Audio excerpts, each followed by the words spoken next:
भागामध्ये पारंपरिक कुठल्या पद्धतीचं पीक होतं याचा पहिला अभ्यास केला पाहिजे. तो करते म्हणून मी आता मी बघालो ते ड्रॅगन फ्रूटचे प्लॉट लावा लागलेत लोक. कशासाठी लावा लागले? आता काल त्या इस्लामपूरला 20 एकर ड्रॅगन फ्रूट लावलाय माणसानं. पाया पडतो बाबा म्हणलं तुझ्या. 50 लाख रुपये लॉस साहेब. अरविंद पाटील 50 लाख रुपये लॉसला माणूस आहे. परवा माझ्या हुडकत मला तिथनं गाडी घेऊन मी म्हणलं कशाला आला बाबा तू? ते आणि 2000 रुपये पेट्रोल डिझेल तुझं फुकट. लोकांना काय करायचं हेच कळत नाहीये. आणि पुन्हा आपण तिथंच येतो, जे मन सैरभैर झालंय, विचार जे हल्लेत आपले, विषाचं खाल्ल्यामुळे हल्ले, मन शांत नाही ना. आपण किती अनैसर्गिक गोष्टी करतो आहोत त्याची कल्पना तरी आहे का आपल्याला?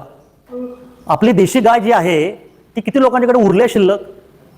पारंपरिक कुठे शिल्लक नाही. का उरली नाही आपल्याकडं? आज देशी गाय असल्याशिवाय शेती होऊच शकत नाही असं माझं म्हणणं आहे. एक देशी गाय प्रत्येकाच्या घरामध्ये हवीच. त्याला 2 कारणं आहेत, एक व्यावहारिक आणि एक आध्यात्मिक. देशी गाय घरात असणं म्हणजे घरात वैभवाचं लक्षण आहे, उत्तम आरोग्याचं लक्षण आहे. आज गायीबद्दलची पेटंट जपानने घेतली आणि आम्ही बसलो इथं खोळ्यारकर. मी केलेला अप्लाय, माझा कॅन्सल झाला. जपानने घेतला अप्लाय. देशी गायचे 4 पेटंट त्यांच्याकडे आहेत. देशी गायचं महत्व आपल्याला कोणी सांगितलंच नाही. स्वित्झर्लंडला मी गेलेलो, 5000 गायींचा गोठा बघितला. आपल्या घरात आपण लेकरांना ज्या पद्धतीनं प्रेमानं वाढवतो तसं गायीनं लाडात ठेवलं, तिथं प्रेमानं ठेवलंय. आणि आमच्या गायी कसायाकडे दिल्या आम्ही. काय उपयोग नाही, दूध काय दिना, नुसतं खातेच. हे आपले उत्तर आहेत. आपल्याला अध्यात्म माहीत नाही, सांगितलं नाही आणि आपल्याला ते जाणून घेण्याची वृत्ती पण नाही. देशी गायचं इतकं महत्व आहे. एक देशी गाय तुमचं 20 एकरचं रान करू शकते, एवढं त्यात ताकद आहे. आणि भगवंतानं एकमेव प्राणी असा निर्माण केलाय की ज्याला सूर्यनाडी आहे. हे माहिती आहे आपल्याला कोणाला? तुम्ही शेतकरी तुम्ही आहात. गायीच्या पाठीवर जे वशिंड असतं ना गोल, आपली भारतीय गाय जी आहे, म्हणजे कुठलीही गाय, कोकण गिड्डा असू दे, ही असू दे, तुमची गीर असू दे, भारतातल्या सगळ्या प्रजाती बघा तुम्ही, प्रत्येक गायीच्या पाठीवर वशिंड आहे का नाही? ते वशिंड म्हणजे सूर्यनाडी. यार इंडिया कितना आगे बढ़ रहा है नहीं, पर इन्वेस्ट कहाँ करूं? इंडेक्स म्यूचुअल फंड से शुरू कर, इंडिया बढ़ेगा, सेंसेक्स उठेगा. आहे का नाही? ते वशिंड म्हणजे सूर्यनाडी. जगातला एकमेव प्राणी आहे सूर्यनाडी असलेला. त्याचं आध्यात्मिक आणि हेल्थ वाईज जबरदस्त महत्व आहे. जर त्या वशिंडावरून तुम्ही दररोज 2 मिनिटं हात फिरवला प्रेमानं, जसं की आपण कुत्र्या मांजराला जवळ घेऊन प्रेम करतो, नुसतं वशिंडावरून हात फिरा. ज्यांच्या कोणाचे ब्लड प्रेशरची गोळी चालू असेल, 8 दिवसात ब्लड प्रेशरची गोळी बंद. तुमच्या बॉडीमधला ब्लड प्रेशरची लेवल नॉर्मल करते नाडी ती. सूर्यनाडी म्हणजे कॉस्मिक एनर्जी ओढून घेण्याची रिसिव्हर आहे. तो पॉझिटिव्हिटी ओढून घेते गाय स्वतःकडे. म्हणून गायीच्या सहवासात राहिलं तर अनेक रोग बरे होतात.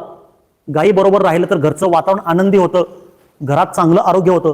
हे संशोधनाचे निष्कर्ष आलेले आहेत, आपल्यापर्यंत पोहोचवलेच नाहीत ते. यातली एक गमतीचं उदाहरण सांगतो. मुंबईला अंबरनाथ आहे ना, कल्याणजवळ, तिकडे माझ्या एका मैत्रिणीचा भाऊ IT इंजिनियर आहे. 2 लाख रुपये त्याला पगार होता. आणि त्या पोरग्यानं 4 वर्षापूर्वी अचानक नोकरी सोडली आणि गायीचा गोठा काढला. सगळ्या घरादारांशिवाय 2 लाख रुपयाची नोकरी सोडला आणि गोठा. काय तुला काय म्हणले, काय तुला ते शेण बिन काढायला जमणार आहे काय?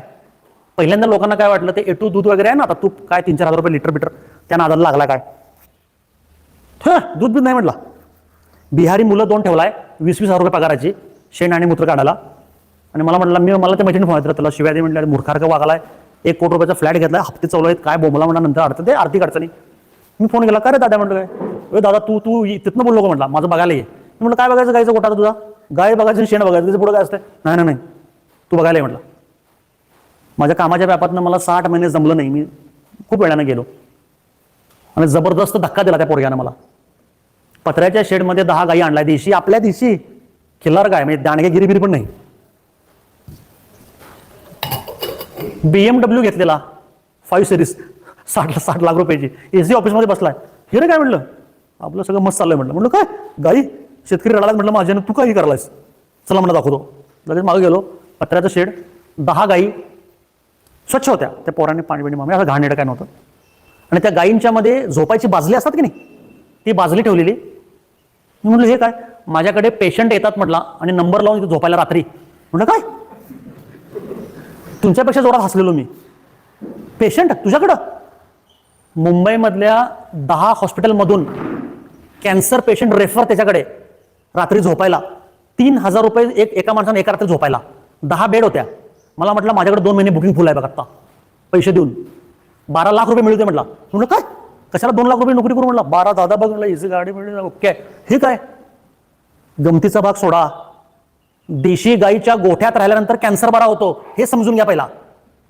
जपानकडे आहे त्याचं पेटंट, तेच मी अप्लाय करायला गेलेलो, पहिला फटक्यात माझं पेटंट उडालं. कॅन्सर बरा होतोय गाईच्या गोठ्यात राहिल्यावर. कुठे आहेत आपल्या गाई? आपल्या गाई गेल्या स्वित्झर्लंडला, उरलेल्या गेल्या कसायाकडं. आणि आम्ही कुठल्या आणल्यात? HF, लई दूध देते, पाटीला वॉशिंग्टन काही नाही. HF ही गाय नाही, जर्सी, हे तुम्हाला माहिती आहे का सगळ्यांना? ती गाय नाही आहे हे माहिती आहे टेक्निकली. प्रयोगशाळेमध्ये तयार केलेला कृत्रिम जीव आहे तो. गाय म्हणजे ती HF म्हणजे डुकराचं जीन्स आहे त्याच्यामध्ये. सर्च मारून बघा गुगलला. मी जे बोलायला लागलोय सगळं सर्च मारून बघायचं. निम्म डुक्कर आहे ते, घरात आणून ठेवलंय आणि त्या दुधातनंच हे डायबिटीस ब्लड प्रेशर सुरू आहे, कॅन्सर. लई दूध द्यायला म्हणून आणून आपण चालू आहे.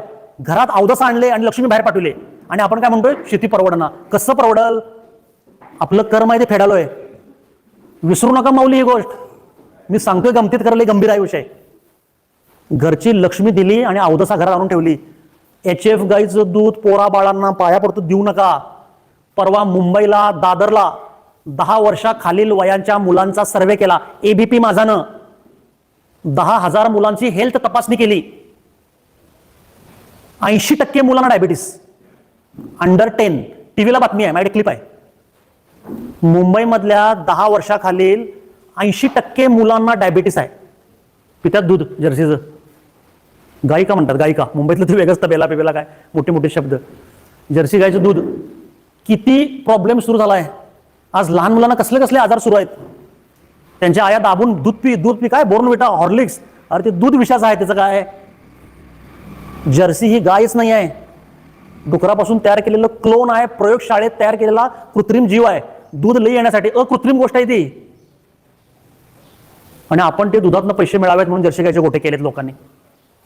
कोण पण एक दाखवा मला जर्सी गायचा गोटावाला सुखात समाधानात मस्त आहे, दाखवा कोण आहे काय. तो तरी फायदा आहे का बघा.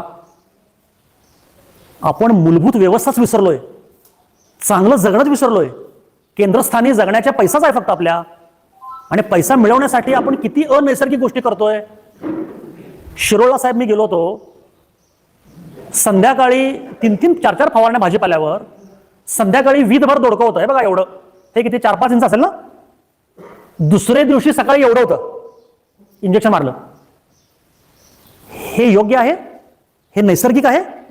आणि ती दोडकी आपण खातोय म्हणजे आपल्या पोटात काय जात आहे हे लक्षात घ्या. चिकन आणून खायला लागलोय आपण 150 रुपये किलोचं. स्टेरॉइड इंजेक्शन देतात त्या कोंबडीला. तिला चालता येते काय, उभारता येते कोंबडीला? त्या 42 ते 46 दिवसामध्ये 2.5 किलो कोंबडी होते. ही वाढ नैसर्गिक आहे का?